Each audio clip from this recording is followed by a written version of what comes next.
আপনারা একটু বিষয়ে একটু অধিকতর তদন্ত করে। চট্টগ্রামের সীতাকুণ্ড উপজেলার 10 নং সলিমপুর ইউনিয়নত অনুষ্ঠিত গণশুনানি। মঙ্গলবার সকাল 11টায় ইউনিয়ন পরিষদ মাঠত উপজেলা প্রশাসনের আয়োজনে এই গণশুনানির অংশ লয় সলিমপুরবাসী।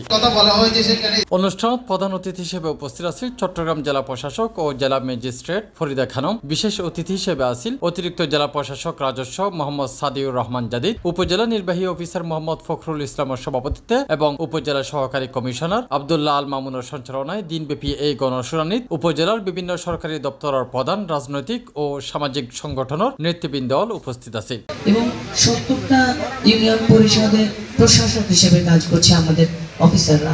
তো যে এটা মূলত আমাদের এডিশনাল কাজ, এটা আমাদের কাজ না, কিন্তু পরিবর্তিত পরিস্থিতির কারণে সদস্য সরকার আমাদেরকে দায়িত্ব দিয়েছে, সেই দায়িত্ব আমরা পালন করছি।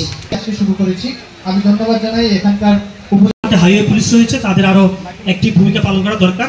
গণশুনানির সলিমপুর ইউনিয়নের সাধারণ মানুষ খোলামেলা পরিবেশে নিজেরা সমস্যা ও অভিযোগ তুলে ধরে। ভূমি সংক্রান্ত জটিলতা, স্বাস্থ্যসেবা, শিক্ষার মান উন্নয়ন, সড়ক মেরামত, বিদ্যুৎ সংযোগ, যানজট, আইন শৃঙ্খলা পরিস্থিতি এবং মাদক নিয়ন্ত্রণ নানা গুরুত্বপূর্ণ বিষয় আলোচনা তুলিয়ে। ঢাকা চট্টগ্রাম মহাসড়কে আমরা অবস্থান করি।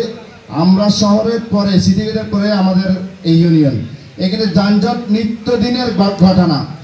আর একমাত্র কারণ বড় বড় স্টিল মিলগুলা এবং বড় বড় কন্টেনার ডিপোগুলা, ওরা নিজেদের পার্কিং ব্যবস্থা না রেখেই ঢাকা চট্টগ্রাম মহাসড়ক যতই প্রশস্ত করা হোক না কেন, ইউটার্নের মধ্যে ওরা গাড়িগুলো দাঁড় করিয়ে রাখে। আমার সলিমপুর ইউনিয়নের যে বিদ্যালয়টি আছে সেখানে অবকাঠামোগত সমস্যা রয়েছে।